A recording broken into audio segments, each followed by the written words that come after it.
Hello friends, what we can learn from Olympic champions. Olympic champions are great not because they can swim fast, because they are mentally very strong.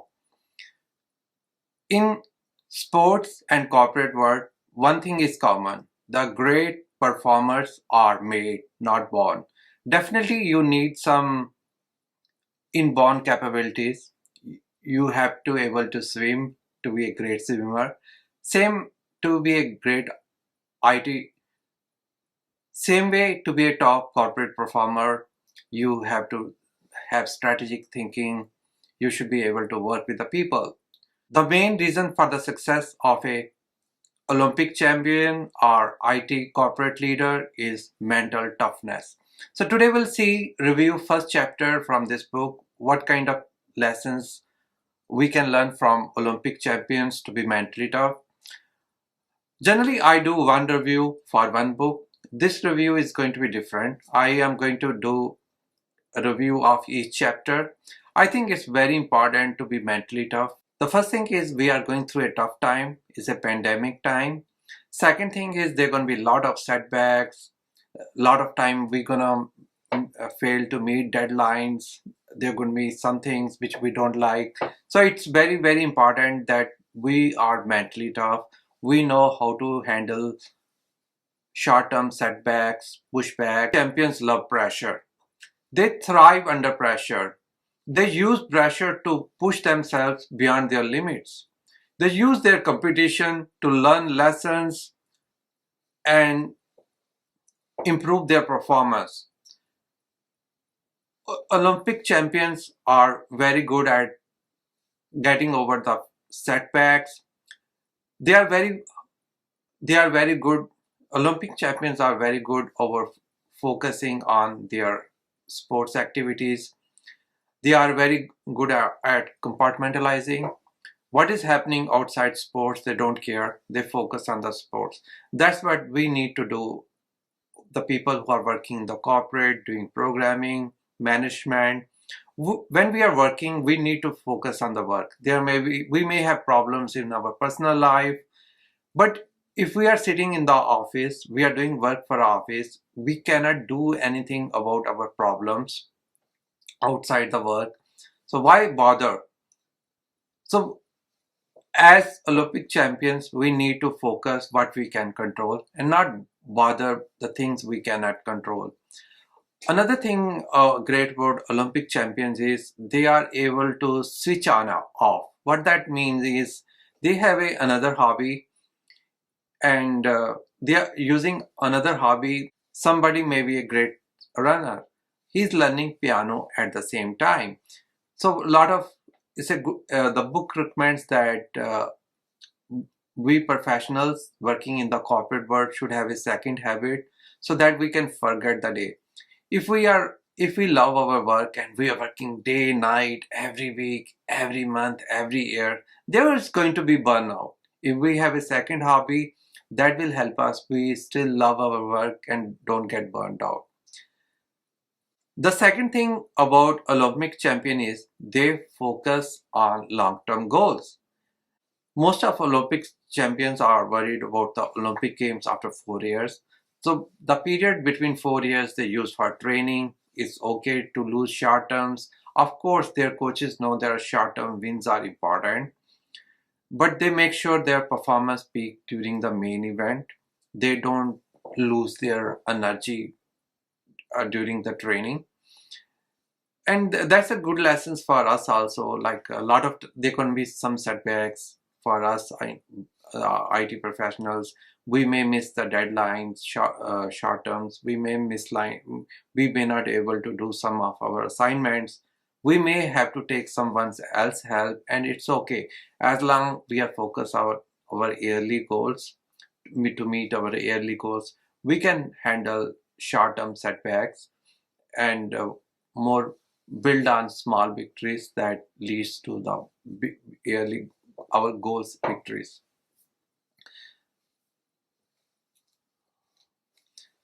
Olympic champions love competition. They are able to use competition to improve their performance. I was not big into sports when I was studying. I played table tennis or ping pong a little bit. I was working in a company, we had a ping pong table, and there was a tournament in the corporate world. And I decided to take part in that tournament. Oh my God. The stress of the competition is so intense, and first thing you could lose, it has a consequences. You would be out of competition, and you don't know against whom you are going to play, what kind of player he would be, what would be his strategy. They are so unknown, and it builds up the pressure, and your performance is gonna get degraded by 40% or 60%. So that's why a lot of Olympic champions are tough, because they go through so much stress to stay calm. They are used to that kind of, they are used to the stress of the competition.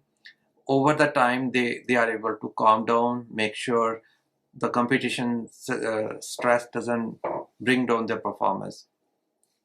So we need to use competition, especially in programming. I think it's very hard to compete with others.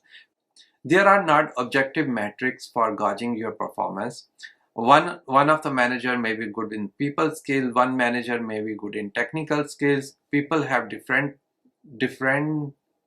strengths, and the IT leaders may promote people based on their priority. So it's very difficult to compete based on a good metrics, but nevertheless, don't be fear of competition. Use competition to give your best. And if you're a programmer, there are some IT competitions are going on within your organization. Don't be afraid to take part in competition. The third point about Olympic champion is they take feedback.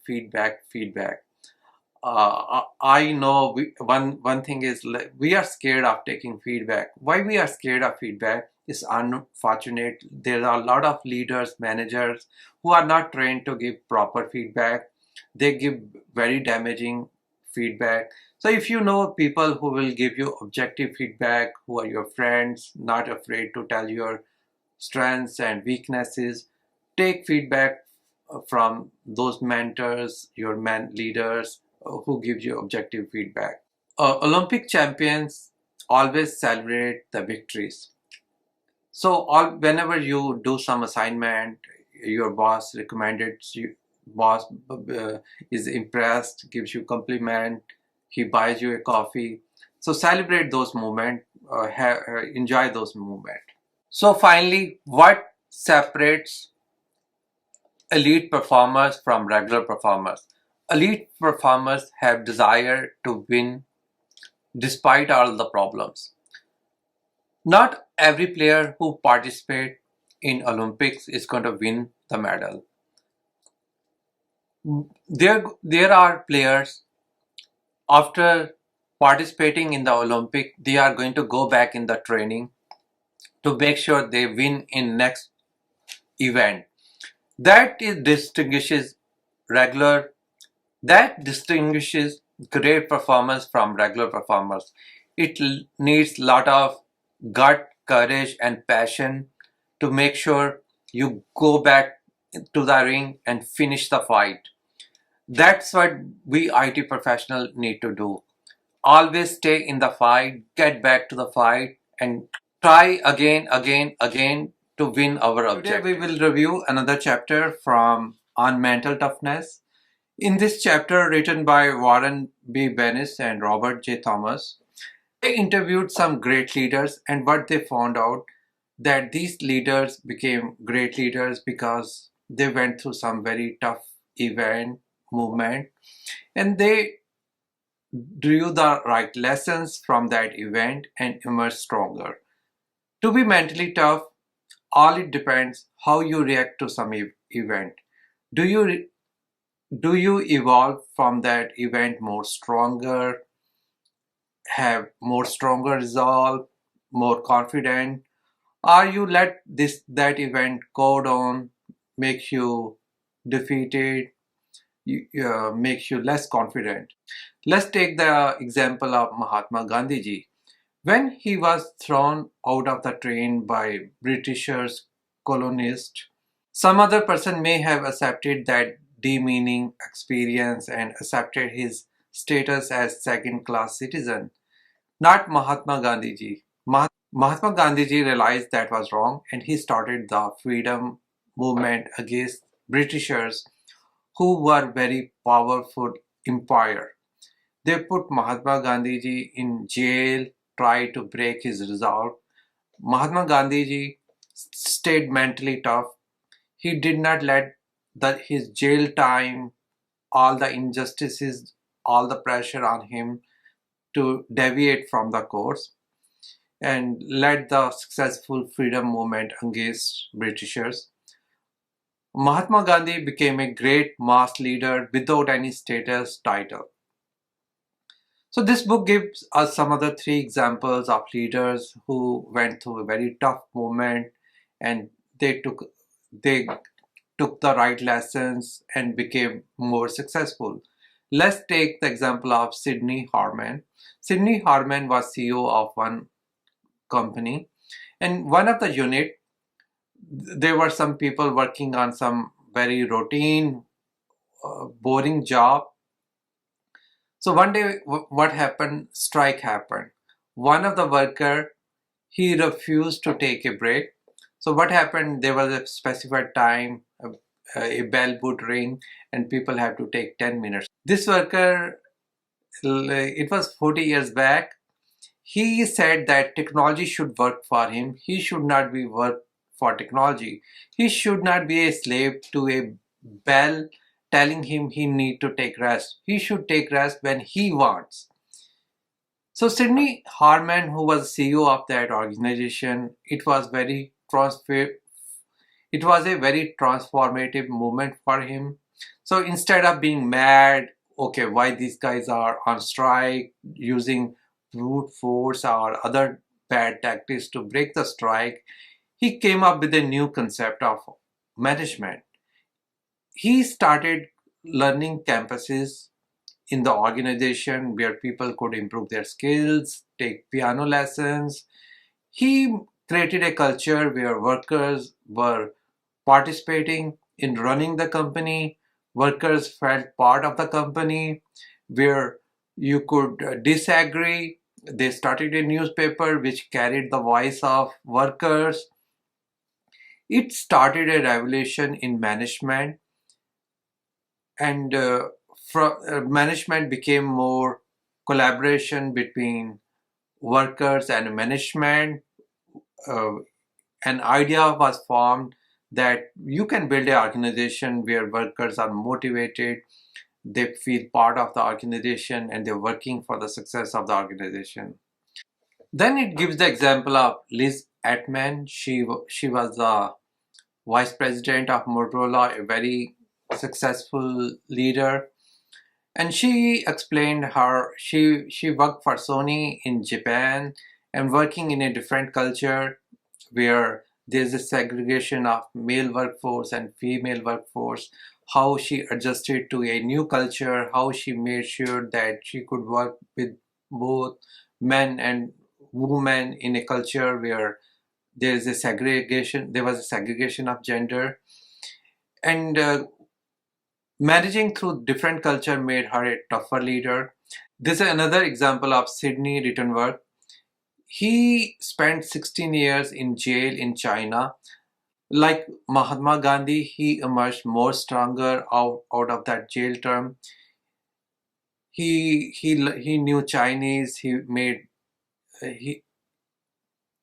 he made friends with jail guards. Was able to get some books, read some books. He was able to find some meaning out of that experience and emerge as stronger. So, friends, it's all about how you see an event. If something wrong happens, all it matters is a mindset, how you react to that event. Do you see this event as a stepping stone? Do you see this event enabling you to be more confident and firm up your resolve? So that, as we said, it takes a fire to turn a raw metal into gold. That's what we need. these tough experiences to help us to become more stronger, help us to firm our resolve. How to deal with stress. Today we will review the chapter Stress Can Be a Good Thing If You Know How to Deal with It. This has been written by Elia Crum and Thomas Crum. So these authors, they know how to deal with stress. These authors have worked on meditation classes, judo karate classes, and they have come to the conclusion after their research that stress can be good if you know how to handle it, if you know how to use. A lot of time we are given advice, stress is bad, you should avoid stress, not get into stressful situation.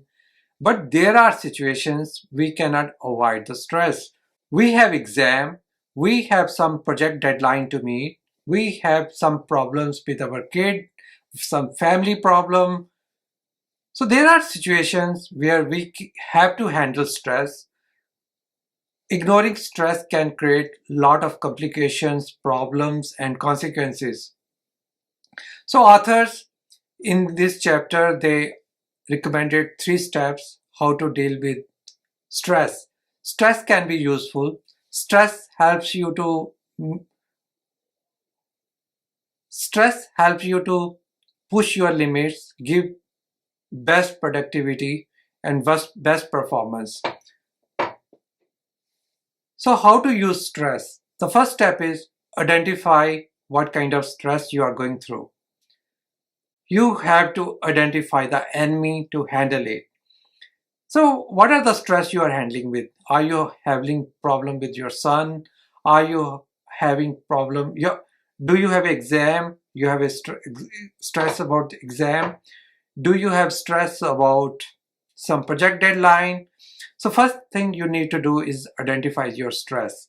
What happens when you identify stress? So when you identify stress, the stress moves from your unconscious mind to a conscious mind where you can process it rationally.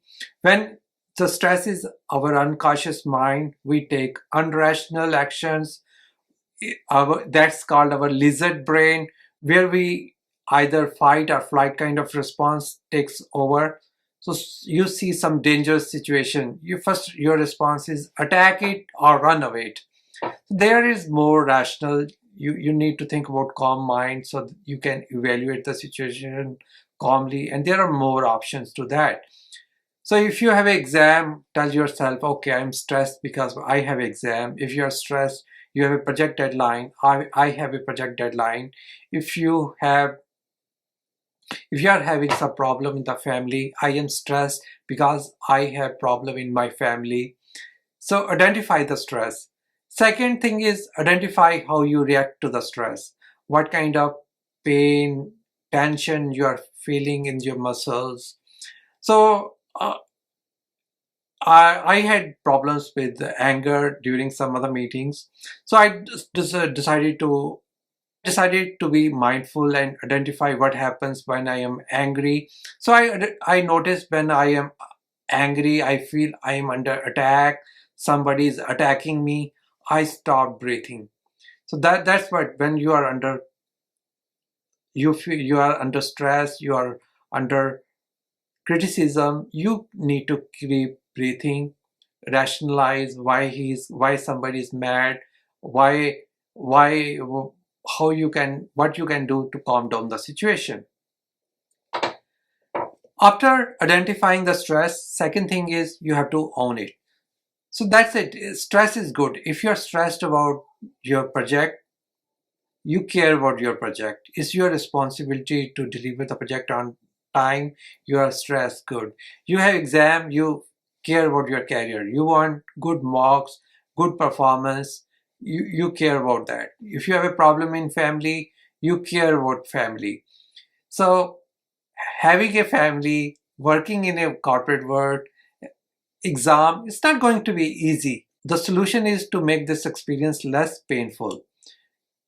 In army, they give you very tough training, so that they give you training which is harder than actual combat conditions, so that in actual combat you would be under less stress.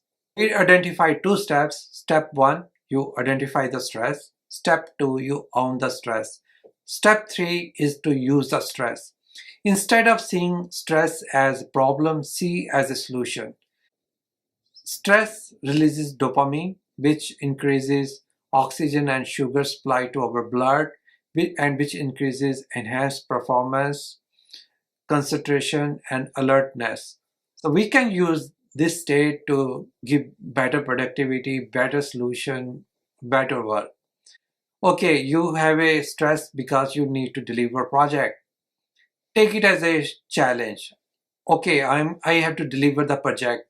Is it situation for giving me good productivity, manage my time well, enhance my performance? You have your exam. See as exam opportunity to consolidate your knowledge, to make sure that whole your knowledge is consolidated. You know the subject. If you have a science exam, you know your subject science very well, and it's time to test your knowledge during the exam. So that's the first thing. The stress is how you deal with it, and the biggest thing is about your mindset. See, instead of seeing stress as a problem, see stress as excitement. Okay, we are going to deliver our project. We need a deadline to deliver our project. We need this pressure to move our project to the actual world. Sometimes some complicated problems we may not have solution. Like if you have some problem in the family, you are not going to have solutions immediately. If your son is not good in studies, you have problem with your spouse, you are not going to solve these problems in one day, 1 month. These are complicated problems. So what author suggests is take this as a learning experience. I use this experience to be better person, master your life, see them, they are enabling to experience a life from a wider angle. In a lot of armies, they teach their men to use their war experience as experience, what has taught them and how they can use in their life, so that they don't have so they have less stress after the war. Friends, today we discussed how to deal with stress. Instead, stress seeing as a problem, we need to look at opportunity. We need to deal with it rationality. There will be situations where we have to give our best. Today we will review another chapter from the book How to Bounce Back from Adversity by Joshua and Paul. This was a very nice chapter. Lot of time, if we are passed for promotion, there's some setback happens. We lost some sales opportunity. Some of our colleagues and our bosses criticized us, questioned our approach. A lot of times what happens whenever bad things happen, we go in analysis mode. Why this event has happened?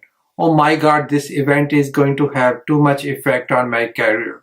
Maybe your boss came and questioned you about something. You may start thinking, oh my God, my boss is unhappy.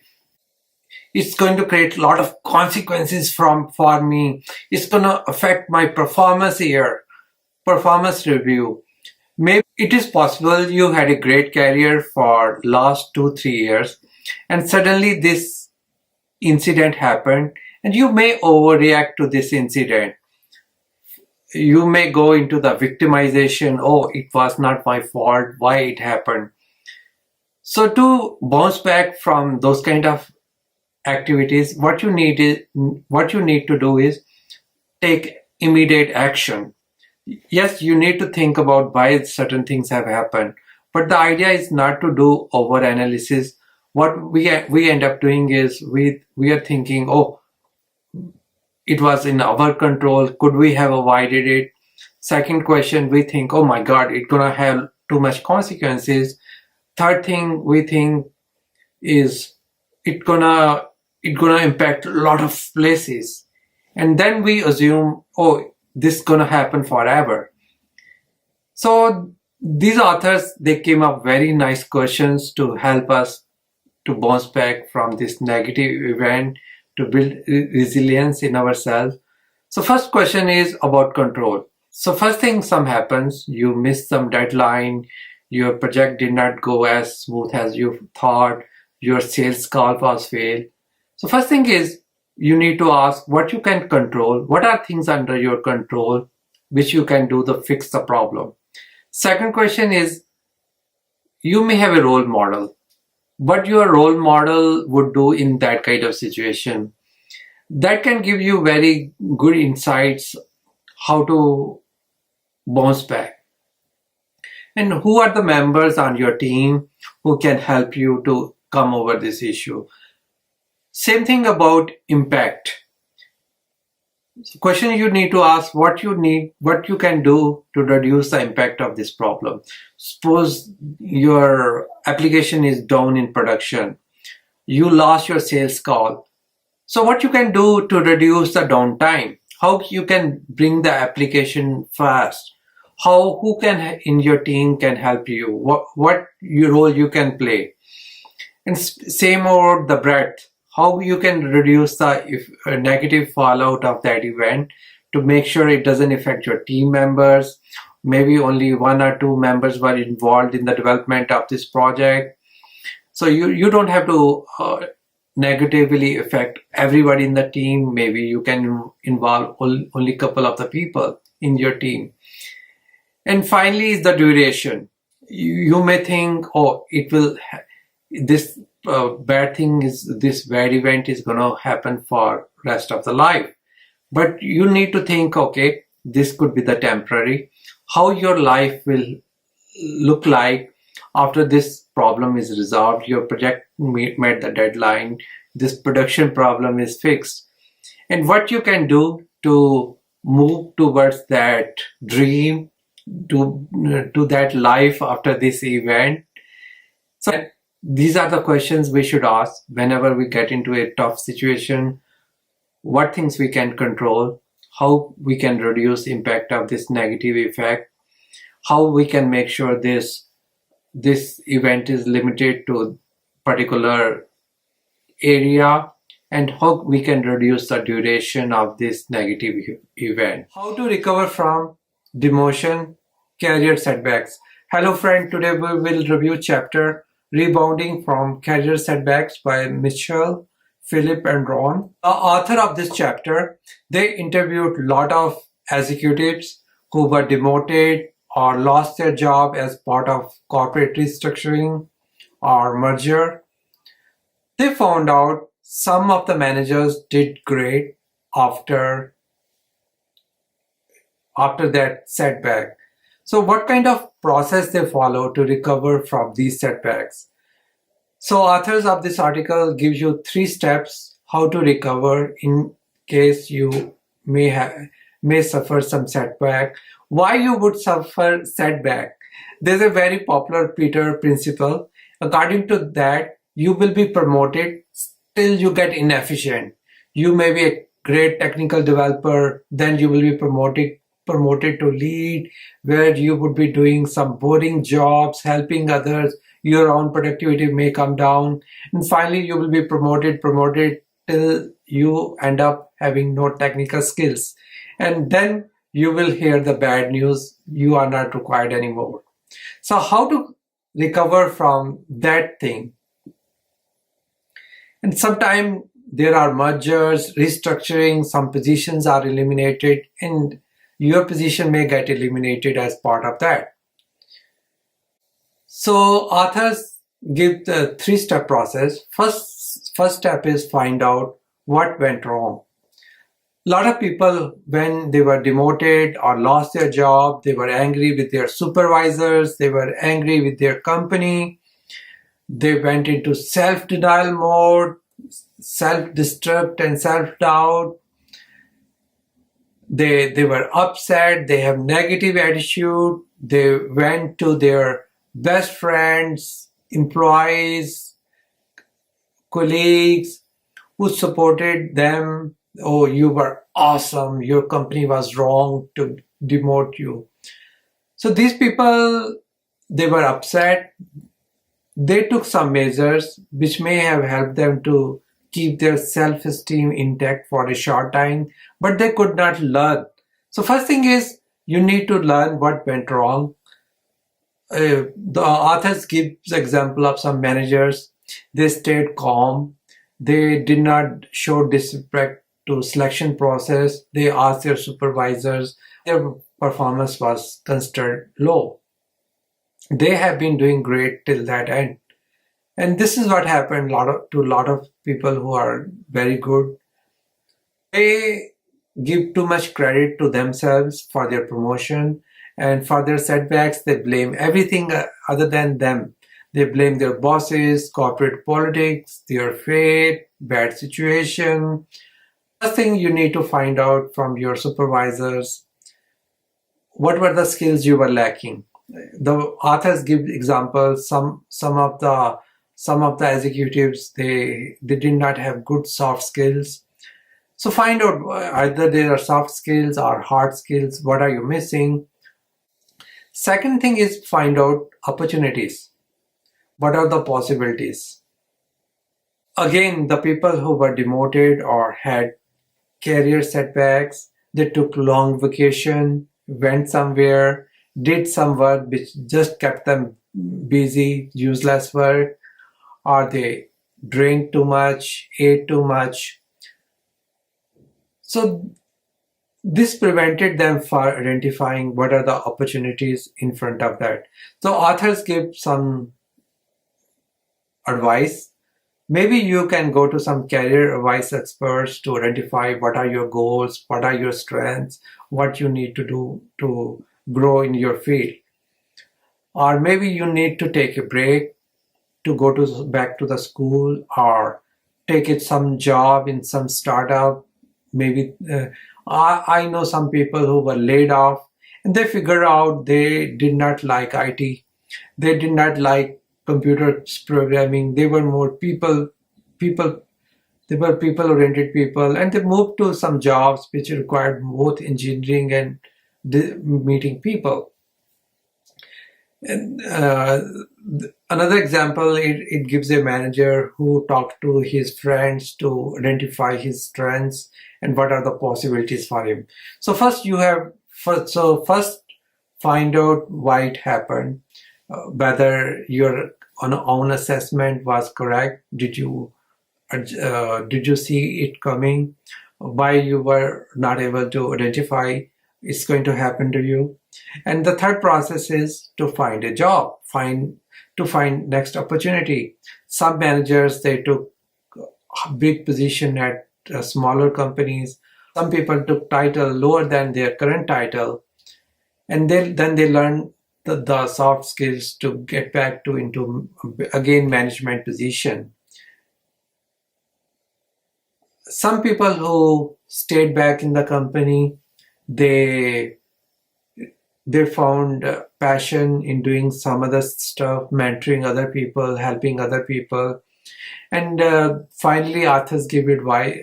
One very interesting thing was, it takes same energy to, you may have been working in this company for 10 years, 15 years, and you may be scared, oh, if I go out, I have to work hard to get adjust. According to authors, the energy required to settle in a new company as versus settling in your new current company in new role requires same energy. And if you cannot find passion or a role in your current organization, author may advise you may consider spending time with your family members, working for a non-profit organization, or pursuing your happy to find out the happiness, which can compensate for the fact you are not the number one in your team or your organization.